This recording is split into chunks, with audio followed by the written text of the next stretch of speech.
Welcome to This Cultural Life, the series in which leading artistic figures choose the most important influences and experiences, the people, places and works that inspired their own creative lives.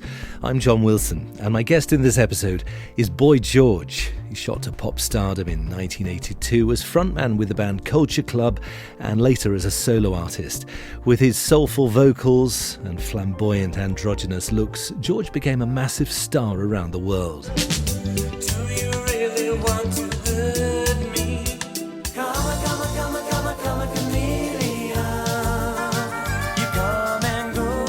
I know all there is to know about the crying game. Let somebody love you.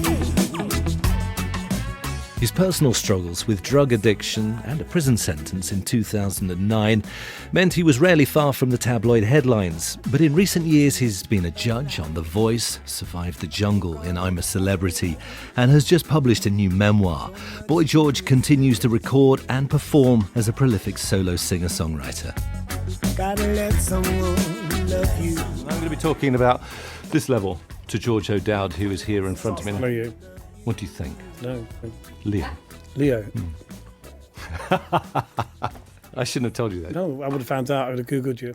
Is that a good thing? Are we going to get on? Good or it's not a good or a bad thing. It's just Aries, it's about I'm a Gemini. It's not, and some people just absolutely don't believe in it, but I'll tell you what, it's very Boy George, welcome to This Cultural Life. Thank you. You were born George O'Dowd in 1961 and you grew up in South London in a working class Irish family. Tell me about family life. What was it like growing up? Well, I used to think that my family were the most insane family on the planet because we had like chickens, we had like dogs. You know, we stood out, and we were like the hillbillies of the road. Did you feel different as a kid? Definitely felt like aware of my difference. So I'm really about the age of 6 or 7. You know, all my friends were girls. I was interested in clothes and broken jewelry. I wasn't interested in climbing trees or being a soldier or playing with cars. So, yeah, I knew from very early on that I was like different, but not necessarily why. That took a while to work out. When did you realise you were gay? When would you put that label on it? Well, it's a funny one. I started to notice that I fancied boys when I was at secondary school, and I thought, oh, this is weird. Is this allowed? And then worked it out, really, from sort of hearing comments and reading things. And I was a very nosy kid. So I would read my parents' newspapers. I knew about things like April Ashley, who was the first, transgender woman in the UK. I knew about that. I'd read it. So I was fascinated with, culture, life, exotica, anything that was like naughty. I was there reading it. And what were your interests at school? In fact, what was your education like? My education was probably spoilt by my behaviour. I wasn't a particularly compliant kid because at home, my dad ruled the roost. What my dad said went. So the minute I left the house, no one was going to tell me what to do. So I had a bad attitude towards authority, and I wore it proudly, and I was always getting in trouble at school because I guess, a lot of teachers in the 70s didn't really like kids. And your parents sent you to school to learn. They didn't really get involved in your education. They didn't have time. Cooking for 6 kids, washing clothes. There wasn't time to... It only really came to a head when you got your school report, which you tried to hide. You would always try to hide it, But I did well in English, I did well in art, and I did well in RE, of all the weirdest subjects. And you say your dad ruled the roost at home. He was a tough dad. He wasn't like... He was a builder, wasn't he? He was a builder. I mean, he wasn't one thing, but he was definitely prone to, explosions. He was a gambler. So if he gambled and won, it was heaven. If he gambled and lost, it wasn't so heavenly. And my dad was also a brilliant man. He was handsome. He had beautiful handwriting. He could sing. He was super intelligent. I think he felt frustrated creatively as a man. And he didn't really know how to be a dad. He wasn't good at being a dad. You've talked about your mum a lot in the past and how you get a lot of your creativity from her. I know you lost your mum this year, didn't you? Yeah, March, yeah. My mum and dad were both Aquarians, so they were both creative, very, very creative. And my mum was a great seamstress. She was just someone that could cook anything, make anything, tiling, wallpapering. My mum was just one of those people that nothing got in her way, except my dad. My dad got in her way. You know, if my mum put on a tight cardigan, she was having an affair. My mum was very stylish, beautiful clothes. I mean, she made clothes for everyone, but there were only very few occasions when my mum was really allowed to express who she was. And as a kid, I used to love seeing my mum in full makeup, you know, with her clothes, you know, she used to make these dresses with daisies and have matching shoes. And later on, when I started to be a bit of an exhibitionist, I think to start with, my mum was against it. And then she thought, no, he's doing what I can't do. So she kind of fully supported me and became a sort of collaborator in a way. Were you an outgoing kid? At what point in your childhood did you think you might want to perform for a living? Started really when I was a kid, singing at the local old people's home. I used to go and do like Roll Out the Barrel and Old Man's a Dustman and things like that with my girlfriends. And I was precocious, but not like stage school precocious. I mean, I wanted to go to stage school, absolutely. And I used to rush home from school to watch, you know, Bonnie Langford and, you know, variety shows. I loved like Opportunity Knocks. I wrote to Opportunity Knocks to try and get on it, you know, probably. So you craved the limelight then? I wanted to be a singer. I wanted to sing. Music was the thing that saved me really from everything. Before you discovered your own music, what was being played in the house? Sinatra, Dean Martin, all those sort of classic jazz singers. And then my dad, because my dad was a builder, he'd bring back records from houses that he cleared. So he'd bring back piles of records. I was really the only one that would plunder through those records. And I found like, you know, an album by Pearl Bailey called Applause. I found some Dinah Washington. I found some 1930s like, you know, jazz, Cottonfield jazz, Bessie Smith, all those kind of characters. So I was listening to that stuff in my room. You know, that's really where my love of jazz really started, listening to those records. If it had a good sleeve, I'll play it. You know, Irish show tunes, rebel songs, they were played a lot in our house. And then the radio, you know, whatever was on the radio. In the 70s, radio was like, it was a madhouse, wasn't it? I mean, it was everything. You know, it was everything you could think of all together. You mentioned rebel songs. Did you feel Irish growing up? Very. I mean, my name's O'Dowd. I grew up in the 70s with all the bombing and, you know, kids at school would be making comments and I used to get called O'Loud. George O'Loud. We grew up in a very Irish world. You ever considered doing an album of Irish songs? I have a couple of songs that I've written about my mum, actually, that are very in that tradition. I got this song called Sweet Jesus, which is about my mum, you know, about her passing. Got another song called If You Stay, which I wrote for her 80th birthday, which is about my mum leaving Ireland. You know, a lot of people left Ireland at that time and, you know, got married. One for the dreamers, another for the road. All that held you back, all that made you go.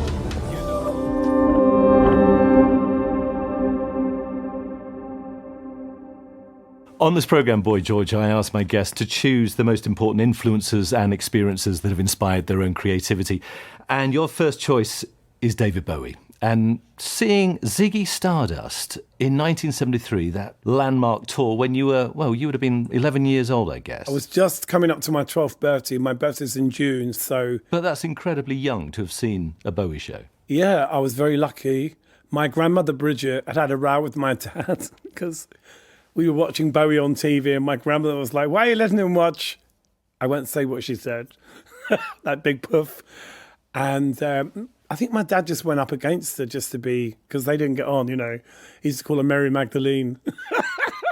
And I just managed to get my dad to buy me a ticket. Lewisham Odeon was the place we went to see every band. And often we'd break in and get in for free. Someone would open the stage door or someone would let you run in. But I couldn't risk that with Bowie, not getting in. So I had a ticket. I had no bus fare to get there, no bus fare to get back. I bunked the bus to Lewisham. And I walked back singing Bowie songs into an empty Coke can on the way home. And I walked all the way home from Blackheath to my parents' house, top of Shooters Hill, which is about four miles. So you went to the gig totally by yourself? On my own. No friends were there? No, I met people there. Yeah. You know, older kids, like cooler fans, like totally Bowied out, Andrew Bowie clones. It was amazing. But yeah, I mean, it's kind of mad. But I was a bit of a loner when I was a kid. What do you remember? I still am a little bit now. I like my own company because my dad couldn't be on his own. You're a Leo, I bet you can't be on your own either, can you? I do. I'm actually quite happy with my own company sometimes. Well, that's good. I think it's a skill. Yeah. No, because I think, you know, sort of growing up in a house with so many kids and so tight for space, and then I think I always wanted a big house because, I grew up in a 2 up, 2 down with an outside toilet. So take us back to that night at the Lewisham Odeon. What were your impressions of the gig itself?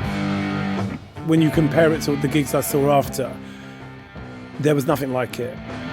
The lighting, the clothing, the subjects.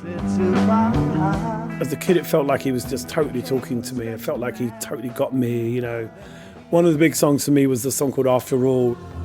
We're painting our faces and dressing in thoughts from the skies.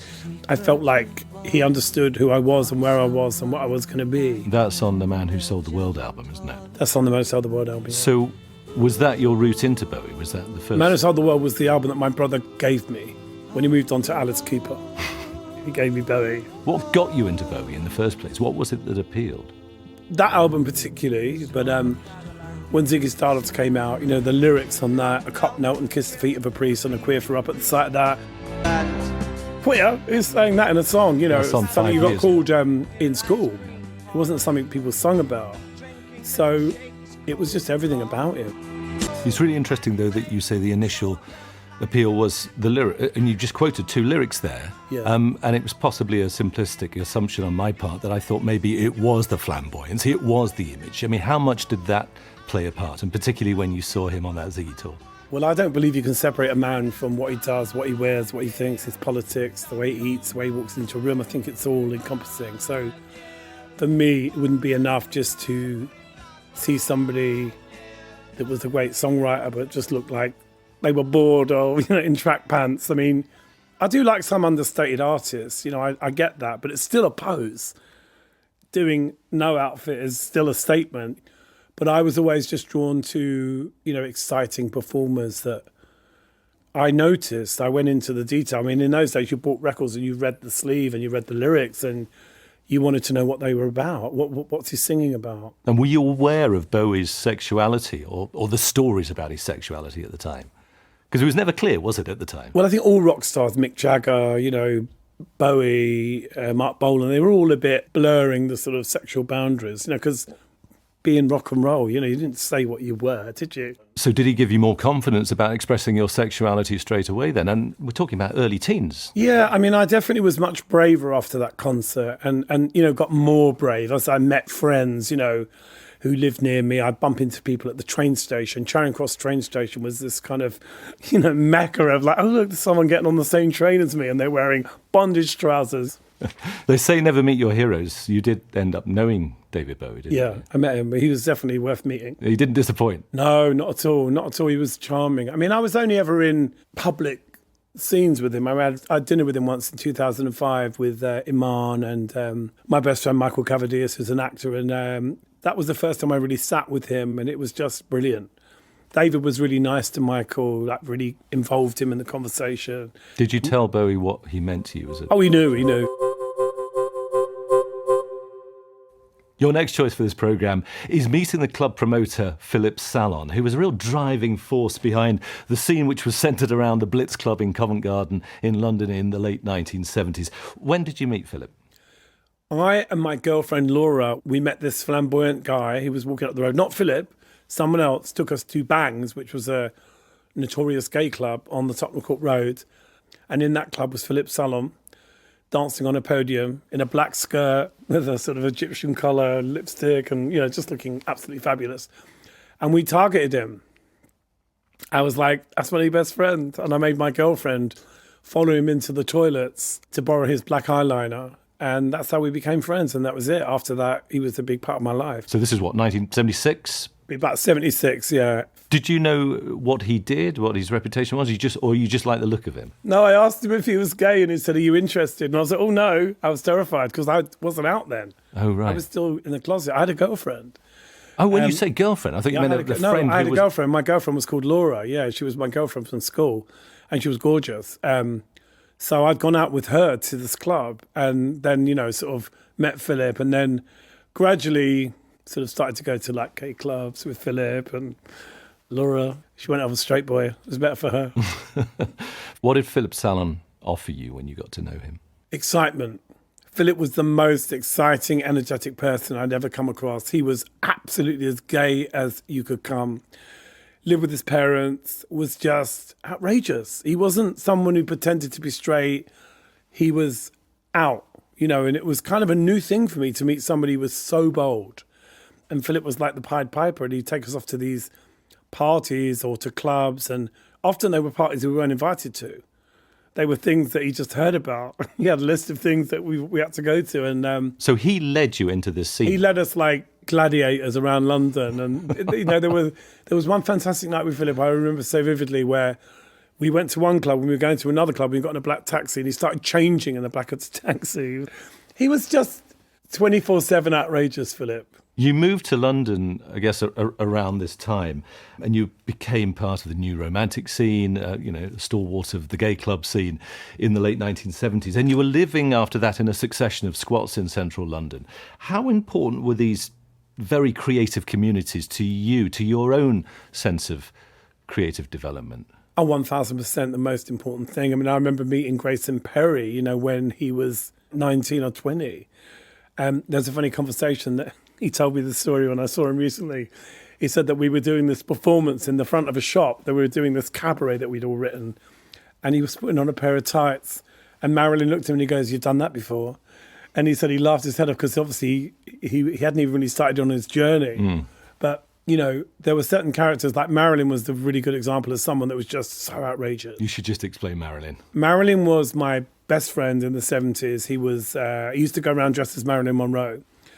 And he made it into a lot of the sort of gossip columns, and people would write about him, because he was, there wasn't anyone like him, And he loved being photographed. So he saw a photographer, it was always like first in the queue to get photographed. And, he was, like Philip, Marilyn was just very outspoken. And the squats that I'm talking about, they were particularly on Warren Street, not far from where we're sitting here in the BBC at the moment.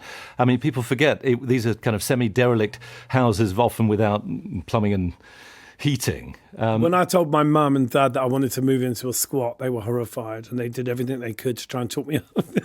Like, there's no water, there's no lights, but there was freedom.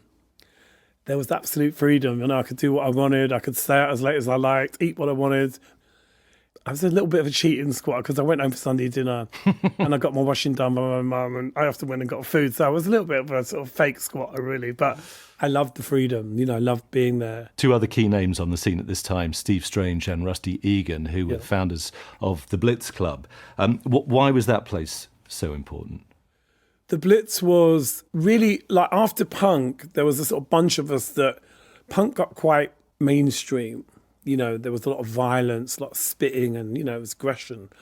So those of us that were really into the music and the fashion sort of moved more towards a sort of, towards more the goth thing, the Batcave and the goth look, which was more makeup, more frills. And then that sort of morphed into what was called the new romantic scene, because we were sort of channeling the whole Berlin kind of cabaret type feel. And it was quite period costume, but with a sort of punk twist. And, it was hard to find a club where you could go and not get attacked, because if you went into a soul club, but you were a little bit too outrageous, someone would start on you. If you went to a punk club, I often got beer thrown at me in punk clubs because people were like, "You ain't a punk, you're wearing loads of makeup," Steve and Rusty were trying to create a space where you wouldn't get laughed at, you wouldn't have to have arguments with casuals, you weren't going to get attacked. So, and it was a small scene, which kind of grew and grew, but at the beginning it was 200 people. Around this time, you were spotted by Malcolm McLaren, manager of the Sex Pistols, famously, the founder of the shop Sex with Vivienne Westwood on the King's Road. And he invited you to join a band, Bow Wow Wow, who actually had a couple of hits around this time. And from what I've read, you played a couple of gigs and were then sacked. Malcolm brought me into Bow Wow Wow because of the way I looked, and he thought it would threaten Annabella. Who was the lead singer at the time? Yeah, she was 15. Yeah. She was a young girl. So he brought in this guy that looked like a girl, to threaten her position. And I think once he sort of got what he wanted out of me, he threw me out of the band. But were they the first gigs you ever played? Yeah. I got pushed on stage at the Rainbow Theatre. Big theatre? Yeah, it was they did this big concert, Bow Wow Wow, with the fairground. It was a big event. And Malcolm decided to send me on at the end of the show instead of Annabella. And I sang a song by Peanuts Wilson called Cast Iron Arm, which is an old 50s song. And the audience were booing. They were like, why are you on? We want Annabella. But I got the taste. I was terrified. But once I was on there, I was like, oh, this is great. I want to do this again. And then I did another gig at the Polytechnic in Manchester, and that was when I was fired. Then in 1980, you formed Culture Club with Roy Hay, the guitarist and bassist Micah Craig, and drummer John Moss. Yes. What did you sound like initially when you first got together? What was the sort of musical DNA? If you listen to Kissing to Be Clever, that's really... Your first album. The first album is very eclectic. Anything goes, really. It was like mixing things that shouldn't necessarily be together. Very upbeat as well, though. Very upbeat, Positive. very happy, very celebratory, you know. Some days and more ways I need the distraction, fire, desire, love and reaction. He must be so John and Mikey had both auditioned for Adam and the Ants and didn't get the gig. So they knew that something was going on with Men in Makeup. They knew there was this frilly thing coming. They were like, something's happening. And John was like, I went to audition with Adam and the Ants. He's beautiful and he wears all this makeup and he reminds me a bit of you. So there was a feeling that pop music was going to get a bit dandy. You know, go back to the 70s like Mark Bolan and Bowie. Did you come up with the name Culture Club? Eventually, we were called Can't Wait Club. We were called the Caravan Club. We were called all sorts of mad things. And then eventually we worked out that we were so diverse, Jamaican, Irish, Jewish, and then, you know, Roy being sort of a real Essex boy. So we were a real mix of cultures and types of people, you know. You released your debut album in October 1982, and then you had an amazingly successful hit single, Do You Really Want to Hurt Me, which went to number one. It was a big hit all around the world. But, I mean, there was a moment when you're on Top of the Pops, which, I mean, I remember very clearly. Everybody the next day was talking about this appearance. Who was the bloke that looked like a girl? Now our second Brian Clough lookalike for the first time on Top of the Pops, it's Culture Club. What do you remember of that night? Well, we only found out we were going on the night before. We got a phone call to say there's a spot available on Top of the Pops. We were at the low end of the chart, so we weren't even really eligible to be on there. We got lucky. You were filling in for somebody who... I think there was two stories, either that Shakin' Stevens was unwell or that Elton John wanted to play his video. Either one will do.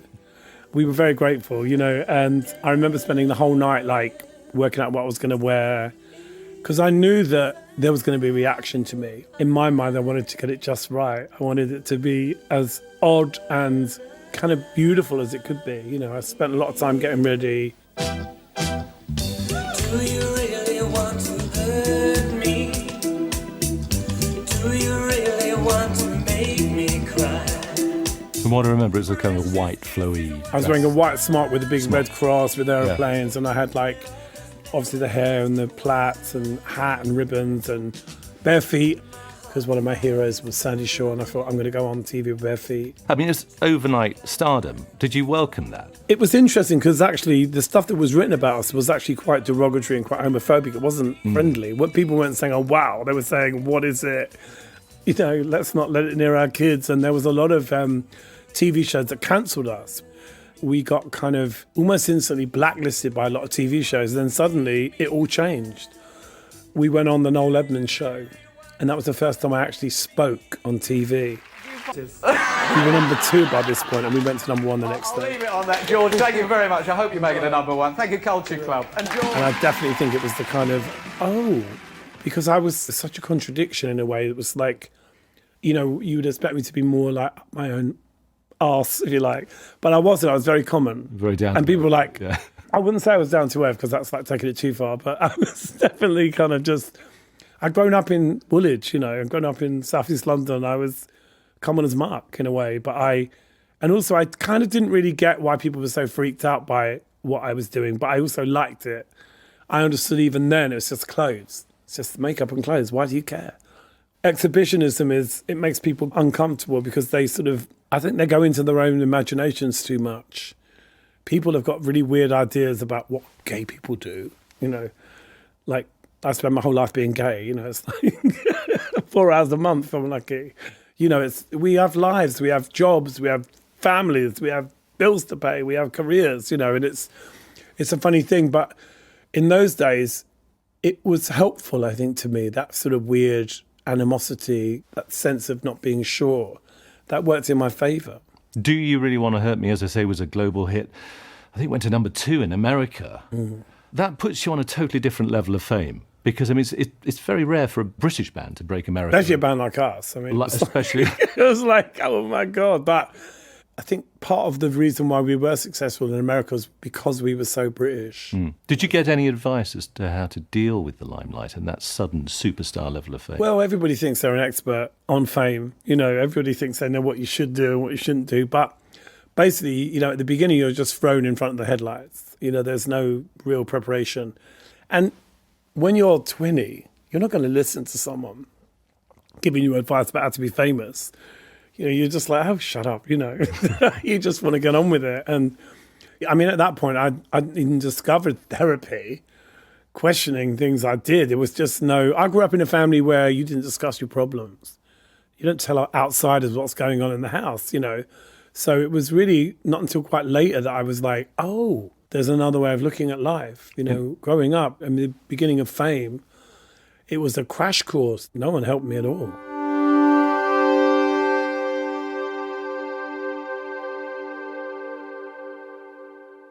The next moment that you've chosen is, I'm going to quote here, meeting Quentin Crisp with Andy Warhol, Keith Haring, Bianca Jagger and Marilyn. That sounds like some party. Where and when? I was in New York and I got a call at the hotel from Andy Warhol's assistant saying, Andy's heard you're in town, we'd love to invite you to lunch.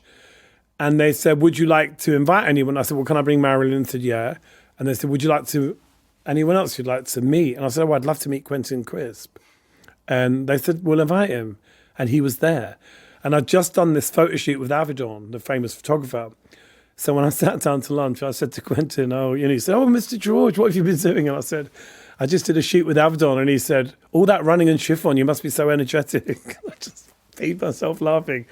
And he really was the life of the lunch. You know, Andy was very he didn't really give a lot away. He watched more than spoke. Quentin Crisp was just so entertaining. It was so funny and just kept telling stories and just so lovely. I loved him. So you had requested his presence. So what did he mean to you then growing up? Well, he was a pioneer. He was a liberator. I mean, he was different to us because he apologised to who he was and we didn't. That was the only thing I didn't have in common with Quentin, but then he got away with what he could at the time. I look at all of those characters like Oscar Wilde, Quentin Crisp, Alan Turing, Harvey Milk, all of those people were people that allowed me to be who I was. Divine, John Waters, all those people, they were part of a sort of daisy chain of people that made my life easier. So I didn't have to apologise for what I was. I didn't have to say, you know, as Quentin Crisp said, the life of a homosexual is a sad one. Not for us, it was the opposite. I mean, you look at what's going on now with Drag Race and the world and how different it is. You know, back then, you know, Quentin Crisp was getting arrested for just walking down the street. The pioneer, but you were as well in your time. Or was he aware of what you would do, of your music, of what you represented? I don't know if he was that aware, but he knew who I was. He knew I was famous. I went once to see him in Brighton doing a one-man show, and I went backstage to get my book signed, and he was like, do you live in Brighton? I said, no, I've come here to see you. He goes, my, I am honoured. All the way from London. He was very funny, a character. You could invite him out to lunch. You could just ring him up. And as long as you paid, he would come if he wasn't with someone else, which I loved. I loved this whole attitude, you know, the cleaning thing, that dust doesn't get any worse after 9 years. Warhol was hosting this lunch then, but then just quietly observing all that was going on. What did he mean to you growing up and developing your own artistry? You see, the thing was, I was completely impressed by Andy Warhol. I loved Andy Warhol, but I was so full of my own self-importance that I couldn't let him know. So whenever we saw him, we were just ourselves. We were like bitchy and funny, and he didn't really get it. He didn't get that London humour. In his diaries, he insults me 4 times. Every single entry is nasty, but it's very funny. I mean, I saw it as I wasn't insulted. I was actually quite pleased that he bothered to mention me. What did he say about you? Oh, that, you know, we're rude to him because he can't answer back and he's not quick enough. And that he says that Cornelia Guest, who was my best friend, she was a sort of society queen. He said she's become horrible since she's become friends with me. Like we had a bad influence. But he probably had a point though, didn't he? Well, he did and he didn't. The thing is, I didn't know what was going on for him at that time. When I watched the Warhol Diaries, I suddenly realised what he was going through. And of course, you know, we didn't know we were going to lose him. So as far as I was concerned, you know, there was no urgency to be friendly. And he was quite hard to read. You know, he used to come up and say, can I take your picture? And I always used to say, can I take yours? I've got a lot of pictures I took of Andy. Really? Yeah, in clubs, because I always used to carry a little Instamatic camera with me. It's a shame I wasn't nicer to him at the time, but there you go. That's life. You had a very well documented struggle with drug addiction. When did you first use heroin? I mean, it sounds so weird because I really started smoking dope first. I was smoking weed, and then I was in Paris at a fashion show, and I was looking for cocaine, and somebody had heroin, and I just took that instead, which was quite insane when I think about it. But I didn't think about it at the time. It was just, you know, I wanted to be high. I mean, the thing about drugs is people use them because they don't want to be in their lives. That's why people take drugs. They want to feel differently. They want to change the way they feel about themselves. You know? But arguably, you had a fabulous life at the time. Yeah, but I didn't really know how to be fabulous. You know, I was kind of winging it in a way. I think I have a more fabulous life now, but that's because I choose to. When I was like 20, 25, I didn't really know what I was doing. I was in a really dysfunctional relationship with John. John Moss, the drummer. John Moss was my boyfriend, but no one knew. It was all there was a lot of arguing all the time. It wasn't a happy time, you know, which is why now I have so much fun, whether it's getting ready for the show, putting on my makeup, you know, the whole thing is fun. There is no point where I'm in a bad mood or, you know, people can't walk into the dressing room. There's none of that. Don't look at me, which I often hear about other artists saying. Or yourself, probably back in the day as well. No, never. I was never like that. Never like that in my life. Never, ever tell someone not to speak to me and look at me. No, I'm from Woolwich. We don't do things like that. I mean, that's just insane. No, I had never done that. I've been uptight. I've been unreasonable. I've been probably unfriendly and a bit insecure. And you've admitted to prima donna behaviour. Absolutely, but I have never, ever said, if I get in a car, don't speak to me. Right. I mean, that is like, who do you think you are? You know, you're not that interesting. I mean, I hear it all the time about people, and I'm shocked. When I fly, people always come up and say, can I take a picture? I always say yes to a picture, no matter what I look like. You know, maybe if I'm in the loo, I won't, but I made a decision about 15 years ago that, like, I decided to be this person, and I love being this person, and if I'm recognised, I should be nice to people, and that's the end of it. But I like being nice to people. It's a lot more hard work being rude. I tell you, I've done it. It gives you a headache. But it's interesting that you say you were taking drugs to escape. Yeah. Do you feel that you were lucky to have survived at times? I don't think you think that about yourself because you're so in it when you're doing it. I mean, anyone who plays Russian roulette with their life is lucky to survive, and that's what drugs are, particularly at that level with things like heroin. That's a dangerous drug. What was the lowest point? That's such a funny question. That question was the lowest point. I'm sorry, George. I'm joking. I don't know. It's a difficult one to answer because what I thought was okay, other people were like, oh my God, like my family were like, could this get worse? You don't have the intelligence or the sort of, you know, ability emotionally to kind of look at yourself. It's only when you get clean and you look back and you think, oh my God. You might see an interview where you're a little bit skew-with. You think, why didn't anyone tell me? And of course they did. It's very hard to stop somebody when they want to be destructive. And I guess arguably it did get worse because in 2009 you were sentenced to 15 months in prison. I know you served 4 months and that was for assault and false imprisonment. How did you... Read the book, because I think I explain it, because I think that such a tabloid... It's such a tabloid way of explaining it. And I think in the book, I finally make sense of what actually happened and of what you were convicted of. What I was convicted of is assault, but actually the assault was handcuffing. It wasn't beating anyone up. And it was 17 years ago. And I actually, in the book, say to the person, get on with your life. It's so long ago now. You can't just keep bringing it up. Every time something good happens to me, this guy pops out of the woodwork and I shouldn't get the voice. I shouldn't do this. I shouldn't do that. It's like I paid for my crime and went to prison. That's the worst thing that can ever happen to anyone, to have your freedom taken away from you. Have you ever talked to him since? No. You have no interest? I wouldn't know who he was if he fell on my head. I don't know what he looks like. I don't remember him. And why would I? It's so long ago. You know what I mean? I went to prison. He wanted me to go to prison. I went to prison. So now he has to let me get on with my life. You know, if you want to live in a civilized society, you have to accept the way it runs. And I've been through the mill and I've paid. And, you know, I can't keep paying. and I've apologised a million times. How were you treated in prison? Brilliantly. Obviously, and I'm talking like I'm an expert on the experience. I mean, obviously, when I went in there, I didn't know what I was going to find, But what I did discover is that who you are outside is who you are inside. And weirdly, people wanted to meet me. They were kind of fascinated by me. There were people that I got really friendly with in prison, that were really my best friends in prison. But when I came out, I was Boy George. So it was harder for them to deal with me.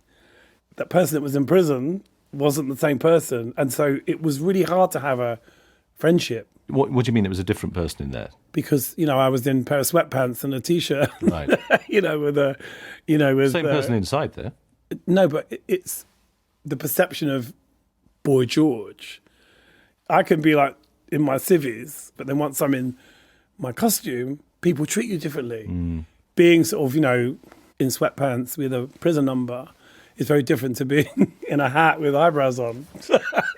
You say you coped brilliantly in there. Yeah. I mean, how did you cope on a day-to-day basis in terms of the relationships with the other prisoners? I remember my brothers coming to see me on a visit when I first got my first visit, and I remember thinking, I'm so glad it's me and not you three, because they would never have coped. Really? No way. Because I think, I got clean a year before I went to prison, so I had a spiritual program, and I was able to rationalize where I was in my life. I was able to say, this is because of something I did in the past. It's not who I am now. So, I've got to concentrate on being me. Just having a sense of humor about it, saying to myself every morning, this is not my glamorous life. What have you done? And that was the general sense of I knew that I was going to rebuild my life when I came out and was going to change everything. And I'm very different to the person I was 10 years ago, 20 years ago. And you're still writing and still recording. I mean, you've released 9 solo albums on top of the 6 that you recorded. I've released 52 tracks in the last 2 years on Spotify. I've released stuff all the time. I know, I was going to say, but you're very prolific at releasing exactly those individual tracks. So looking back as a songwriter, which is your primary occupation, is there a single song that you are most proud of? I haven't written it yet. Really? There's a few songs already online that I love and think are some of my best work. A song I wrote about Liberace called How to Be a Chandelier. That's probably one of my favourite things I've ever written. How to really be a chandelier. A little diamond complication in my ear. I basically do every type of music. I do dance stuff, I do rock and roll, I do folk, anything. I do electro music that's like the music we didn't make in the 80s. Nothing new to say. Every word is spent. The industry that I was in doesn't exist, so there's no rules anymore. I don't see why anyone waits around to make a record. It seems so ridiculous. It's so easy to make records. Is that liberating then? Well, when you see people say, they waited 20 years to make an album, why? Why? Like 20 minutes. It's like songwriting is easy. Getting it played is not easy, because you hear all the same things. Listen to the radio, it's the same things. And people tell you, you can't write another Christmas song. You can't write another this. But as a writer, you're not trying to write another Karma Chameleon. I've got no interest in writing Karma Chameleon. I want something much better than that. So I think I'm in an industry that tries to suppress your creativity. Rock and roll is a drag. I'm so glad I'm out of it. And I do much more now than I've ever done. Because there's no reason. I don't have a reason except the sake of doing it. And being in a band can be tough. You've had your legal tussles with John Moss, which have put an end to Culture Club, or is that a never say never? I'd put an end to him being in Culture Club. Yeah, he's not in the band anymore, but Culture Club still exists. We played, 6 months last year. But I mean, in terms of those original 4 members. Roy, Mikey and me are still in the band. John's not in the band. I mean, John didn't want to be in the band. He wanted to leave the band. He actually wanted us to not use his image. There was a whole thing the other day online saying we'd taken him off the T-shirts. He doesn't want to be on them. So, and it makes the originals worth more money. I might start selling them at the back of a van, the original ones. I've got a few of those. But listen, with rock and roll, with music, you can't walk on the stage unless you want to be there. And you always want to get better at what you're doing. And I really do think that the way I perform now as an artist is night and day different to what I did in the 80s. I was uncomfortable. I didn't know what I was doing. I was insecure. And now I'm actually engaged with the audience. There's no fear. My whole ambition is to be emotionally connected with the crowd. And I don't mean that in a pretentious way. I mean it absolutely in connecting with them and you know, and also playing new music, because people do want to hear new music. Well, I was going to say, what drives you on creatively? Well, what I'm doing now is what keeps me excited. I mean, I'm not particularly interested in the past. I think it's unhealthy to keep living over what you did when there's so much more to do now. Now is everything, kids. Move on. Boy George, George O'Dowd, thank you for sharing your cultural life with us. That was a really good interview. Thank you. Thanks. They're rare. They are rare. I'm telling you, it's really rare to talk to people that actually go, actually, I really enjoyed that. Thank Good, you. I'm really glad. See, being a Leo isn't a problem. No, God, well, so we resolved our...